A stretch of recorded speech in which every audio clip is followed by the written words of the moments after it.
Okay, here's an introduction to Mastering Negotiation Skills, written in simple English as if I were a motivational author/speaker who's published extensively on personal development. Mastering Negotiation Skills. Get what you want without losing yourself. Welcome, friend. I'm so glad you've picked up this book. For years, I've been sharing ideas about how to live a richer, more fulfilling life. And a big part of that is learning how to negotiate effectively. Now, when many people hear the word negotiation, they picture high-stakes deals in boardrooms, or maybe haggling over prices in a bustling market. But the truth is, negotiation is a skill we use every single day. It's in the discussions we have with our spouse about chores, the conversations with our kids about bedtime, the way we ask for a raise at work, or even the process of deciding with our friends where to eat dinner. Knowing how to negotiation can truly help in every aspect of life. This book isn't about becoming a manipulative con artist or winning at all costs. It's about mastering win-win scenarios. It's about understanding the other person's perspective, communicating your own needs clearly, and finding solutions that work for everyone involved. It is about reaching mutual and healthy agreement. Think of it this way. Every interaction is a chance to build a stronger relationship and create a better outcome. Negotiation isn't about confrontation. It's about collaboration. It will help you find creative solutions and build trust. In Mastering Negotiation Skills, we'll break down complex negotiation strategies into simple, actionable steps. We'll use real-life examples that you can easily relate to so you can immediately start applying these techniques in your own life. You'll learn how to understand your own negotiation style. Are you naturally assertive, cooperative, or something else? Knowing your tendencies is the first step towards improvement. Prepare effectively. Going into a negotiation without a plan is like sailing without a map. We'll cover how to research, define your goals, and anticipate potential challenges. Listen actively. One of the most powerful tools in negotiation is truly listening to the other person. We'll explore techniques for paying attention, asking the right questions, and understanding their needs. Communicate clearly. It's not just about what you say, but how you say it. We'll focus on using clear, concise language, avoiding accusatory tones, and expressing your needs with confidence. Handle objections gracefully. Disagreement is inevitable. We'll explore strategies for addressing concerns, finding common ground, and moving towards a mutually beneficial solution. Build rapport. People are more likely to cooperate with those they like and trust. We'll cover techniques for building genuine connections and establishing rapport. Deal with difficult people. Not everyone negotiates fairly. We'll talk about how to handle aggressive tactics, emotional outbursts, and manipulative behavior while staying centered and professional. By the end of this book, you'll be able to walk into any negotiation with confidence, clarity, and a plan for success. You'll be able to advocate for yourself, build stronger relationships, and achieve your goals, all while maintaining your integrity and respecting the other person. This isn't just a book, it's an investment in yourself and your future. Let's get started on your journey to becoming a master negotiator. All right, champion, let's kick things off with the first chapter of your journey to becoming a master negotiator. Forget everything you think you know about negotiation. This isn't just some stuffy boardroom tactic reserved for lawyers in pinstripe suits. This is life. Chapter 1. Negotiation. It's not just for lawyers. Listen up, because this is important. Negotiation is everywhere. It's in the price of that new gadget you're eyeing. It's in choosing which restaurant to go to with your friends. And it definitely pops up when you're managing expectations at work. See, told ya! Most folks think negotiation is about yelling louder, being pushier, and basically steamrolling the other person. Wrong! That's not negotiation. That's bullying. And nobody wins with bullying. Negotiation, at its heart, is about communication, understanding, and finding solutions that work for everyone. Let's debunk a big myth right now. You don't need to be aggressive or sneaky to be a great negotiator. You don't need to be some shark in a suit, ready to tear someone apart to get what you want. That might work in the movies, but in real life it just makes you a jerk. Think about this. Remember that time you wanted a bigger allowance from your parents? Was shouting at them and slamming doors the winning strategy? Probably not. It was talking calmly, explaining why you deserved it, and maybe offering to do some extra chores, right? That's negotiation, baby. Or imagine you and your partner are arguing about where to spend your vacation. Does one of you just stubbornly insist on their choice while the other sulks? No! You talk, you explore each other's reasons, and you maybe find a compromise, a different location that offers something for both of you. Bam! Negotiation in action while creating harmony. Negotiation is a skill, like learning to ride a bike or bake a cake. It takes practice, but anyone can learn it. And trust me, once you do, it'll change your life. You'll get better deals, stronger relationships, and a whole lot less drama. So ditch the image of the cutthroat lawyer and embrace the idea that negotiation is a powerful tool for building a better life, one conversation at a time. Ready to learn how? Let's go. All right, champions, get ready to ditch the old playbook, because this chapter is about to flip your whole negotiation game on its head. Chapter 2, The Golden Rule is Wrong, Understanding the Other Side's Why. For years, you've probably heard about the Golden Rule. Treat others how you want to be treated. Sounds nice, right? Warm and fuzzy? Well, I'm here to tell you that in the world of negotiation, it's a recipe for disaster. Why? Because it's all about you. It assumes everyone thinks, feels, and wants the same things you do, and that, my friends, is simply not true. Imagine trying to sell your old car. You might think the buyer cares most about the engine's horsepower. But what if they're a student on a tight budget who really just needs reliable transportation and fuel efficiency? If you're busy bragging about horsepower, you're missing the entire point. That's where empathy comes in. I'm not talking about feeling sorry for the other person. I'm talking about really, truly trying to understand their position. What are their needs, their fears, their motivations? What keeps them up at night? What are they hoping to achieve? Think of it this way. Everyone is driven by something. Everyone has their own why. To effectively negotiate, you have to dig deep and uncover it. Let's say you are negotiating for a raise at work. Instead of barging in and demanding more money because you think you deserve it, take a step back. Put yourself in your boss's shoes. What are their priorities? Are they under pressure to cut costs? Are they dealing with budget constraints? Maybe you can show them how your work has actually saved the company money. Maybe you can highlight projects that directly address their current challenges. Suddenly, your request for a raise isn't just about you, it's about helping them achieve their goals. This isn't about manipulation. It's about building genuine connection and finding common ground. When you understand the other person's why, negotiation transforms from a battle into a collaboration. So forget the golden rule and embrace empathy. Ask questions, listen actively, and truly try to see the world from their perspective. When you understand their why, you unlock the key to successful negotiation and build relationships that last.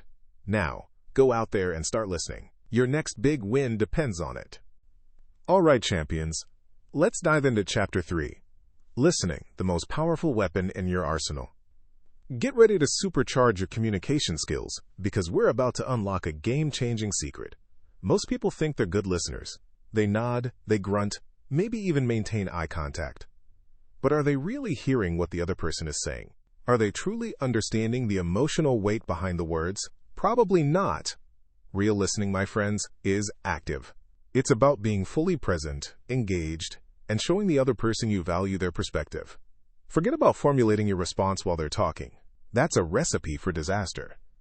Instead, focus all your energy on absorbing what they're communicating.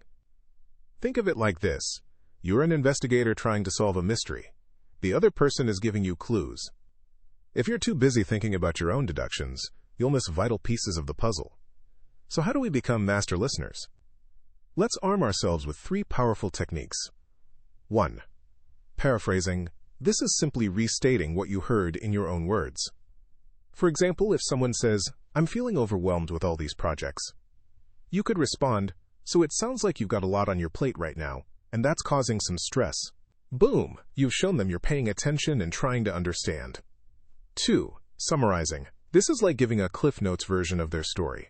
Once they've finished speaking for a longer time, you can say something like, "Okay, so if I'm understanding correctly, you're feeling frustrated because the deadline is approaching, you haven't received all the information you need, and you're worried about the quality of the final product." Bam! You've demonstrated a thorough understanding and give them a chance to clarify if you've missed something. 3. Open-ended questions. Forget questions that can be answered with a simple yes or no. We want to dig deeper. Ask questions that encourage them to elaborate, like, "Can you tell me more about that?"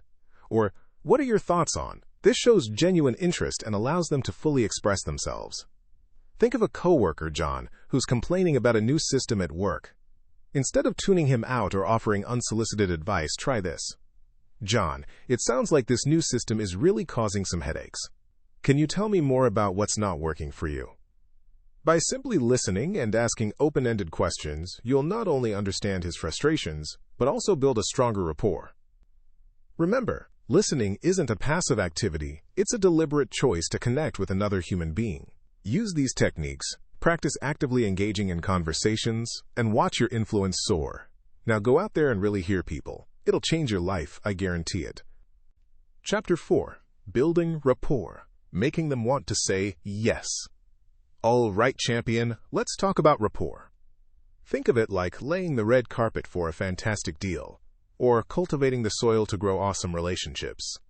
It's about making people want to say yes before you even ask the question. Forget being slick. This is about being genuinely human. People buy from people they like and trust. So how do we build that connection?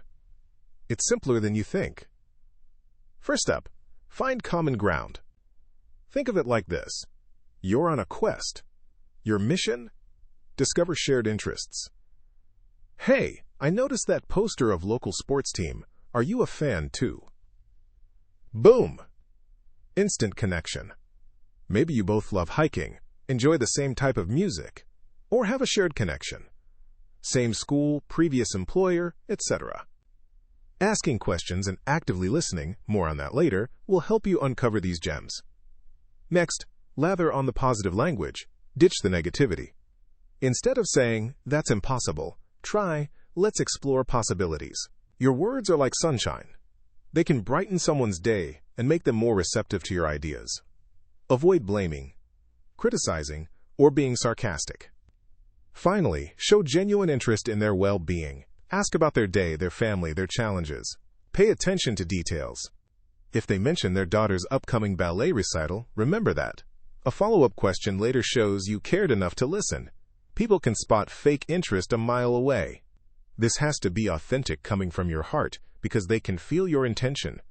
This could be something simple: "How has your week been going?" Or, "I hope your children are well." Example, imagine you're negotiating a price on a used car. Instead of launching straight into the price, you could say, "That's a beautiful car. It looked perfect. I see you are keeping this car tidy as new. I hope that you have enjoyed it and have lovely memories about it. How long have you owned it?" Listen attentively to their response. You may find that they are selling it for a particularly heartfelt reason, and you build genuine empathy. Rapport isn't manipulation. It's about building trust and mutual respect. It's the bedrock for fruitful negotiation and long-lasting relationships. Go out there, connect with people, and watch amazing things happen. You got this. All right, champions, let's talk about anchoring. This is where we grab the steering wheel of the negotiation right from the start. Think of it like planting your flag, staking your claim. Chapter 5. Anchoring. Setting the stage for success. What exactly is anchoring? Simple. It's the first offer or position you put on the table. It's the initial number, the initial idea, the initial anything. And it has huge power to influence the entire discussion. Why? Because our brains are lazy. We latch onto that first piece of information and use it as a reference point, whether we realize it or not. So how do we do it, right? First, know your value. Do your homework. If you're selling your car, check similar models online. If you're asking for a raise, research industry salaries for your position and experience. Knowledge is power, people. Second, don't be afraid to go slightly high or low, depending on if you're buying or selling. A bit ambitious shows you're confident in your value. Just don't be ridiculous. A slightly high anchor gives you wiggle room to negotiate down while still getting what you want. Third, prepare your justification. Don't just throw out a number and expect people to accept it. Back it up. I'm asking for this salary because I've consistently exceeded my targets. Or, I'm offering this price because the car has low mileage and a full service history. The reason behind the anchor is almost as important as the anchor itself. Fourth, beware the over-the-top anchor. Let's say someone offers way less than what something is worth. Don't get offended. Instead, call them out on it. That seems significantly lower than the market value. Let's consider the facts that justifies it. Fifth, what if they anchor first? Great question. Don't immediately accept their anchor. Acknowledge it, but then steer the conversation back to your value. That's an interesting offer. However, let's focus on the unique benefits I bring to this role. Or, while I appreciate your initial offer, let's consider the long-term value this deal represents. Example time. Let's say Alex is selling a used motorcycle. He wants to get $5,000. He researches similar bikes and finds they're selling for between $4,500 and $5,500. Alex decides to anchor at $5,300. When potential buyers come to see the bike, Alex doesn't just say $5,300. Instead, he says, I'm asking $5,300 for this bike. It's in excellent condition, has been well maintained, and has several upgrades that add to its value. He's setting the stage, justifying his price. Now, let's say one buyer offers $4,000. A massive lowball. Alex doesn't get angry. He stays calm and says, I understand you're looking for a good deal, but $4,000 is significantly below the market value for a bike in this condition. Considering its features and recent maintenance, it is worth more. Let's focus on the factors that contribute to this bike's value. See how Alex controlled the conversation? He didn't just accept the low anchor. He anchored himself at a strategically high point and was prepared to defend his position. Anchoring is about taking control, being prepared, and confidently asserting your value. So get out there, know your worth, and plant that flag. Now go out there and win. Chapter 6. Framing. How you say it matters. Alright, champions, let's talk about framing. Forget boring lectures. This is about unlocking serious persuasive power. How you say something is often way more important than what you say. Think of it like this. You have a beautiful painting, but a cracked, ugly frame. Which do people focus on? The frame, right? Same deal here. Framing sets the stage for your message. The golden rule? Focus on the benefits, not the demands. Stop thinking, I need you to do this because I say so. That screams ego and shuts people down faster than a broken elevator. Instead, think, how can I present this so it benefits them? Imagine you want your roommate, Alex, to do more chores. Demand framing. Alex, you never do the dishes. You need to start pulling your weight. Sound familiar? Ouch. Benefit framing. Hey, Alex, I was thinking if we split the chores differently, we'd both have more free time to do the things we actually enjoy. Maybe we could experiment. See the difference? One approach is accusatory, the other is collaborative, and focuses on a positive outcome for both of you. Another example. You want to introduce a new, somewhat unpopular policy at work. Bad frame. This is another company policy. Get over it. Just deal with it. Good frame. We are introducing this policy which will simplify a lot of tasks and improve transparency and productivity to ultimately make us more effective as a team. Framing highlights the advantages and minimizes the disadvantages. It's about shifting perspective. It's about crafting the message that resonates with the other person's desires and concerns. Use this power wisely, team. Frame for understanding, frame for collaboration, and frame for success. Then, watch those yeses roll in. Chapter 7. Knowing your BATNA, your best alternative to a negotiated agreement. Alright, champions, let's talk BATNA. Your best alternative to a negotiated agreement.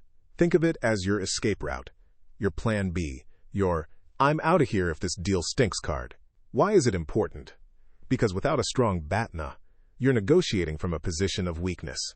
You're desperate, and desperation stinks to high heaven. Imagine you're buying a used car. Without a BATNA, the salesperson knows you need this car. Maybe your old one died, or you started a new job far away. You're cornered. But if you've checked out other dealerships, have a loan pre-approved, and even considered leasing a car, bam, you have power. You can walk away if they don't give you a fair price. Your BATNA is not an ideal solution. It's your next best option if a deal craps out. Don't confuse your wish list with reality. Identify what you'll do and, most importantly, what impact it will have. Let's say you're negotiating a raise. Your BATNA might be updating your resume and actively applying on job boards for a higher-paying job. This shows you know your worth, and it will allow you to negotiate better. Knowing your BATNA gives you confidence. You're not negotiating out of desperation. You negotiate knowing you have other options. This sense of empowerment will exude outward and impact the negotiation. It protects you from accepting a poor deal born out of desperation or fear. It's emotional insurance. How do you build a killer BATNA? First, brainstorm every possible alternative. No idea is too silly at this point. Next, evaluate those. Which ones are realistic? Which offer the best outcome if negotiations fail? Finally, improve your BATNA. Can you strengthen your backup plan? In our raise example, maybe you can schedule informational interviews to gauge your job marketability and negotiate from a place of strength. Remember, a strong BATNA is your shield against manipulation. It is your ticket out of a bad situation. It allows you to negotiate with confidence, power, and a smile on your face. Go out there and build awesome BATNAs, achievers. Here's Chapter 8. All right, champion, buckle up. We're tackling the beast, dealing with difficult people. These aren't just disagreements. These are full-blown personality clashes threatening to derail your success. But listen closely. Even these folks can be turned into allies. It takes grit, understanding, and a toolbox of kick-ass strategies. First, remember this. Aggression is often a shield. Someone yelling, interrupting, or making unreasonable demands is usually feeling insecure, unheard, or threatened. Your job? Don't react with anger. That's exactly what they want. Instead, the emotional vacuum. When faced with an emotional outburst, stay calm, let them vent. Don't interrupt, except to show you're listening. Let their anger wash over you, because you are a rock. Acknowledge their feelings using phrases like, "I understand you're frustrated," or "It sounds like you're really angry." This diffuses the immediate tension. Label, don't judge. Instead of saying you're being unreasonable, try, "It seems like you're feeling like this offer isn't fair." You're labeling their emotion, not judging their character. This separates the person from the problem. Reframe the narrative. If they keep repeating a negative statement, gently reframe it. For example, if they say this is a complete waste of time, you could say, "Okay, so you think there's a lot we still need to work through to make this worthwhile?" This acknowledges their concern without reinforcing the negativity. The power of the pause. Don't feel pressured to respond immediately. Take a breath, count to 3, or even excuse yourself for a moment. This gives you time to regain your composure and think strategically. Let's say you're negotiating a project deadline with Alex, who's known for being demanding. Alex says, "This timeline is ridiculous. You're clearly incompetent."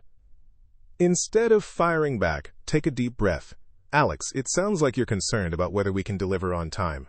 Let's break down the project and see if we can find solutions together instead of making allegation. Would that work for you?" See? You acknowledged his emotion, refrained from judging, and offered collaborative solution. This doesn't guarantee they'll become your best friend, but it drastically increases the chances of a productive conversation. Remember, your goal isn't to win an argument. It's to find a solution. By understanding the other person's underlying motivations, staying calm under pressure, and using strategic language, you can navigate even the toughest personalities and turn potential enemies into valuable allies. Now go out there and conquer those difficult situations, one negotiation at a time. All right, champion, let's unlock the awesome power of no. Chapter 9. The Power of No. Setting boundaries and staying firm.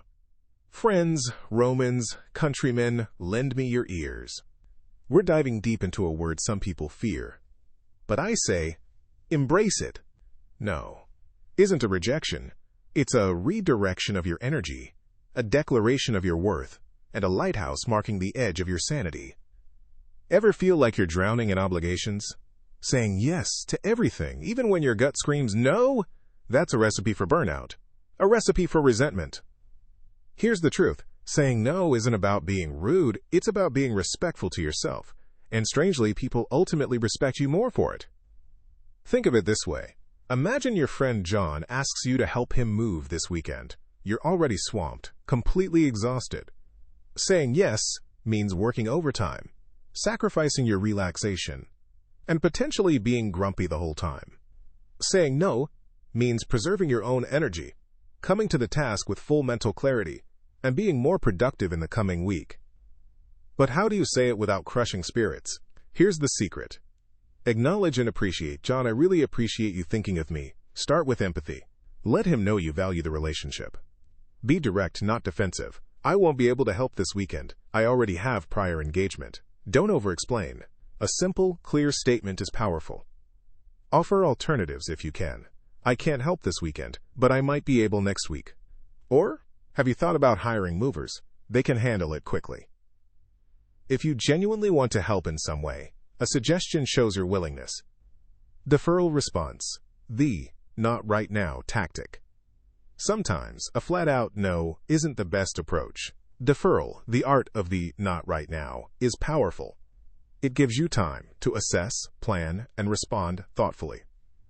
Example: someone at work asks you to take on another huge project, even though your plate is overflowing. Instead of snapping, "No way," try, "That sounds interesting. Let me review my current workload and get back to you by date/time." This buys you time. You can then evaluate the request, prioritize, and respond with a well-reasoned decision. Maybe you negotiate the scope of the project, delegate a task, or ultimately, deliver a more thoughtful no with a valid explanation. Saying no is a skill, a muscle you strengthen with practice. Don't be afraid to use it. Protect your time, your energy, and your sanity. You'll be a more effective, fulfilled, and respected person because of it. Now go out there and assert those boundaries, Tiger. You've got this. All right, champion. Get ready to unlock the power of compromise. Chapter 10. The Art of Compromise. Finding Win-Win Solutions. Listen up, because this is where the magic happens. Negotiation isn't about crushing the other person. It's about crafting a win-win. You want both of you walking away feeling like you scored. That's the secret sauce of long-term success. Compromise isn't weakness. It's strategic. It's about being flexible, creative, and finding solutions that benefit everyone. Think of it like this. You're baking a cake together. You want chocolate frosting? They want vanilla. Do you fight to the death over frosting flavors? No.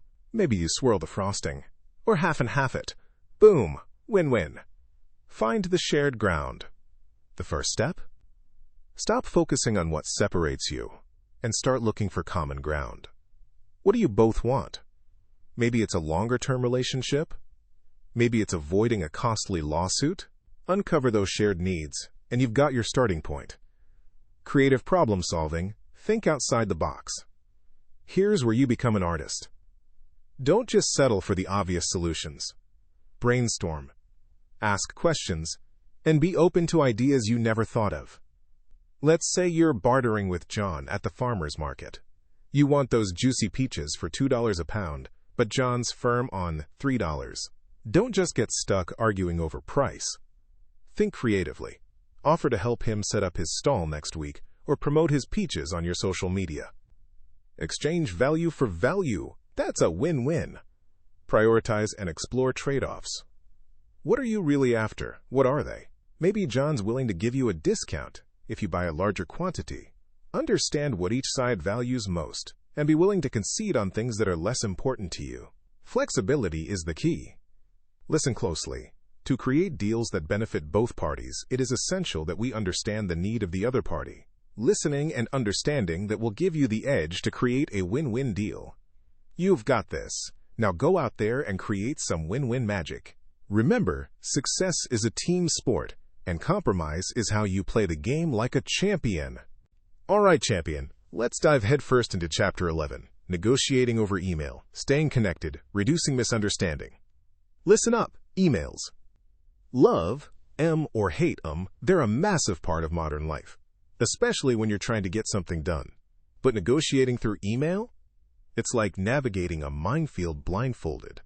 It's super easy for things to get lost in translation, intentions to be misread, and deals to fall apart because of a simple misunderstanding. But fear not, we're going to arm you with the skills to dominate the email negotiation game. First things first, clarity is king or queen. Avoid ambiguity like the plague.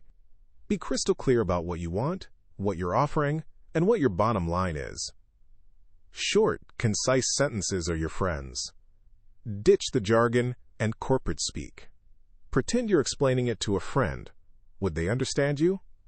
Next, let's talk rapport. It's tougher to build rapport in writing because people cannot see your face or hear your voice tone. So inject some personality. A friendly subject line is a good start. Use "Hi John" instead of a very generic greeting. Acknowledge their point of view before presenting yours. Show them you've been listening, or reading in this case. A little empathy goes a long way. Tone matters. What you say is 5% of a communication and voice tone is 95%. Since you have no voice tone in email, be extra careful in how you formulate your emails. Avoid sarcasm, even if you think it's obvious. It doesn't translate well in text. Always err on the side of politeness and professionalism. Read your emails aloud before you send them to make sure the tone is appropriate. Never send an email when you are angry. Always sleep on it and review the email with fresh eyes the next day. Finally, if things get heated or you're facing a complex issue, suggest a phone call or a video conference. Some things are best discussed face-to-face or screen-to-screen. You can read body language and have a more fruitful and speedy resolution. Remember, email is a tool. Use it wisely, and you can navigate the negotiation landscape like a pro. Now go out there and conquer your inbox. I believe in you. Chapter 12. Body Language. What you're saying without speaking. Alright, champions, let's dive into the silent language that's screaming volumes in every negotiation. Body language. Forget just listening to the words. We're decoding the entire performance. Think of it as reading between the lines, but seeing the lines themselves. Why is this crucial? Because body language reveals what people truly feel, even when they're trying to hide it. Someone might say they're comfortable with your offer, but if they're crossing their arms and avoiding eye contact, their body is screaming danger, insecurity, mistrust. So how do we become body language masters? First, be a keen observer. Notice the small stuff. Is Mark leaning forward or back? Are his hands open or clenched? Is he mirroring your posture, a sign of subconscious agreement, or is he creating distance? Remember, context is king. A furrowed brow might just be concentration, or it could be confusion or concern. Now, for your body language. Project confidence. Stand tall. Make eye contact, but don't stare. And maintain an open posture. Avoid fidgeting. It signals nervousness. A genuine smile can work wonders, but make sure it reaches your eyes. People can spot a fake smile a mile away. Here's an example. You are discussing the price of a used car with a dealer. He tells you the price is non-negotiable, but he has shifted his weight to the other leg. His upper body is still facing to you, but his leg is pointing towards the door. That means he is not confident in what he is saying. You can use this to negotiate better offer. Finally, practice self-awareness. Record yourself during mock negotiations. How do you appear? Are you projecting the message you intend? This is absolutely critical skill to learn. Mastering body language is a skill, not a gift. Practice observing, reflecting, and adjusting. Now get out there and speak volumes without saying a word. You got this! Hogund. Alright, champion, let's dive headfirst into recognizing manipulation and protecting yourself, because nobody gets to play you. This is Chapter 13, Recognizing Manipulation, Protecting Yourself from Deception. Listen up, negotiations aren't always sunshine and rainbows. Sometimes you'll encounter folks who try to twist your arm, pull on your heartstrings, or plain old try to trick you. Recognizing these tactics is key to staying in control and getting what you deserve. So, how do you spot manipulation? Keep your eyes peeled for these red flags. Emotional blackmail. They try to make you feel guilty. If you really cared, you'd give me a bigger discount. Bang! Alarm bells should be ringing. Don't let their emotional burden become your problem. Respond by saying, I understand your concerns, but my offer is based on current market values. The guilt trip. Similar to emotional blackmail, they make you feel bad about your position. Think, after all I've done for you. Forget it. Value and worth are not measured by previous favors. Be polite but firm. I value our past relationship, but we need to focus on this particular deal. Playing the victim. This is where they act helpless to gain sympathy and get you to lower your guard. They are hoping that you become soft and agree with their terms. See through the act. Don't agree anything without checking on it. The good guy/bad guy routine. One person is tough, the other is sympathetic. Both are working together to pressure you. When you notice this, simply call it out. I see what you're doing here, and I'm not playing games. Transparency is powerful. Changing the rules mid-game. This one's sneaky. They introduce new demands or conditions after you've already reached an agreement. No way! Hold your ground. Remind them of the original terms and refuse to budge. Lack of information. If they are not providing complete information of something, chances are that they are not transparent and you should move out of the deal. How to fight back and protect yourself. Stay grounded. Don't let emotions cloud your judgment. Take a deep breath, step back, and analyze the situation logically. Ask questions, dig deeper. If something feels off, ask about motivations, processes, and details. The more you know, the less room they have to manipulate. Trust your gut. If something feels fishy, it probably is. Don't ignore that inner voice. Walk away if necessary. Remember, you have a BATNA, best alternative to a negotiated agreement. Document everything. Keep a paper trail of all communications and agreements. Dates, times, promises, write it all down. Know your value. You bring something to the table. Don't let anyone undervalue your worth or expertise. Confidence is your shield. Set boundaries. Be clear about what you're willing and not willing to do. Don't be afraid to say no. Remember, you're a powerhouse. With awareness and strong boundaries, you can navigate any negotiation with confidence and integrity, and always protect your interests. Now go out there and negotiate like the champion you are. All right, champion, let's talk about finishing strong. We've strategized, we've listened, we've built rapport. Now it's time to seal the deal and move forward. This isn't the finish line, it's the launch pad. Closing the deal, sealing the agreement, and moving forward. Think of closing like planting a flag on the summit of a mountain you've both climbed. Exhilarating, right? But to plant it properly, you gotta make sure the ground is solid. First, finalize the agreement. Don't assume anything. Review everything. Go over the key points, clearly and concisely. Make sure both of you are 100% on the same page. For example, imagine you're buying a used car. Don't just agree on the price. Clarify exactly what's included. Warranty, repairs, etc. Leave no room for ambiguity. Next, document the terms. Get it in writing. A verbal agreement is worth the paper it's written on, which is nothing. A written record protects both sides. Even a simple email summarizing the agreement is better than nothing. It shows professional commitment. In our car example, make sure the vehicle purchase agreement details everything you discussed. Ensure commitment. This is huge. Get verbal confirmation that both parties are ready to move forward. A simple, "Are we both in agreement and ready to proceed?" works wonders. Look them in the eye. Gauge their response. If they hesitate, pause. Don't rush. Address their concerns before moving on. Build goodwill. Don't just vanish after the deal is done. Express your gratitude. It shows you value the relationship, not just the outcome. A simple, "Thank you for your time and collaboration. I look forward to working with you on this" can go a long way. Maintain a positive relationship. Remember, this isn't a wrestling match, it's a partnership. Even if the negotiation was tough, and on a positive note, offer support or assistance if possible, even if it's just a quick follow-up. You never know when you'll cross paths again. Remember, folks, closing the deal isn't just about getting what you want. It's about creating a sustainable agreement, building lasting relationships, and positioning yourself for future success. So, go out there, plant your flag, and let's build something amazing. Now go get after it. All right, champions, you've made it. You've soaked up the knowledge, and you're ready to conquer. But hold on a second. Negotiation isn't a destination. It's a journey, and the most epic journeys require constant upgrading. That's what this chapter is all about, continuous growth. Listen, reading this book is fantastic, but it's only the first step. You can't bench press a mountain without lifting a few weights first, right? Same here. Practice is the name of the game. Every conversation, every disagreement, every potential deal, these are all opportunities to flex those negotiation muscles. Identify weak spots. Where did you stumble? Where did you feel unsure? Use your wins and your losses as learning experiences. Maybe you struggled with active listening, or perhaps anchoring threw you off. Pinpoint these areas.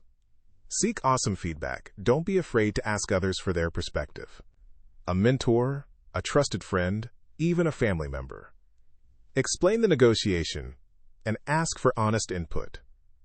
"Hey, John, how did I handle that disagreement?" What could I have done better? Their insights are priceless. Action time, not just words. Now it is time to take action, learn from it, and plan how you can mitigate weakness in your planning and execution.